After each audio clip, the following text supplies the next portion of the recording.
Bitmap görselleriniz üzerinde çalışırken çeşitli bitmap araçları yardımınıza koşacaktır. Bunlardan bir tanesi silgidir.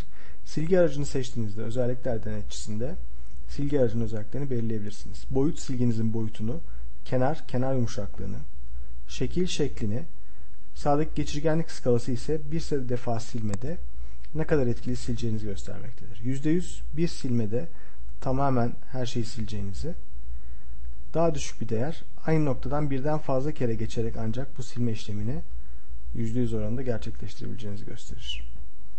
CTRL-Z kısa yoluna basarak geri alıyorum işlemimizi. Onun altındaki araçlar bölümünde ise ilk kullanabileceğimiz araç bulanıklaştırma aracıdır. Özellikle keskin kenarları bulanıklaştırmak için kullanabileceğiniz bu araç resminizdeki çok keskin yerleri yumuşak bir geçişe sahip olmasını sağlar. Keskinleştir aracı bulanıklaştırma aracının tam tersini yapar.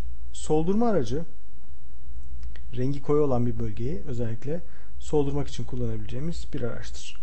Yine bu aracın da özellikler denetçisindeki ayarlarını yaparak kullanabilirsiniz. Aralık seçeneği hangi tonlara etki edeceğini göstermektedir. Boyut aracınızın boyutunu, kenar yumuşaklığını, şeklini, pozlama ise etkisini gösterecektir. Örneğin uzaktaki görünen şu binaların renklerini biraz daha açmak istiyoruz. Tabii ki çok daha ince bir çalışma yaparak sadece binaların bu şekilde etkilenmesini sağlayabiliriz.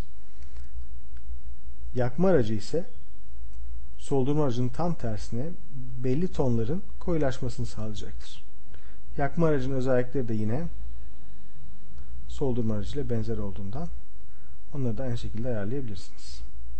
Örneğin şuradaki yeşillik şu anda çok daha koyu. Leke aracı ise herhangi bir boyanın yağlı boya, sulu boya ya da pastel boyanın üzerine parmağınızla bastırıp sürüklediğinizde renkleri nasıl dağıtıyorsanız öyle dağıtma imkanını sağlar size. Özellikler bölümünde boyut, üst ve kenar özellikleri aynı şekilde gözükmektedir. Basınç değeri bir basınçta ne kadar etkili bu boyayı dağıtacağınızı, sadece belli bir renkte boyayı dağıtmak istiyorsanız leke rengi ve belgenin tamamındaki tüm nesneleri kullanmak istiyorsanız da belgenin tamamını kullan özelliklerine sahiptir. Ben şimdi bu aracı basılı tutarak az önceki ağaçların üzerinden yukarı aşağı doğru ilerliyorum. Bakın sanki resim yağlı boya bir resme benzedi. Evet. Örneğin bu suyun üzerine olan yansımasında bu aracı kullanarak kolaylıkla yapabilirsiniz.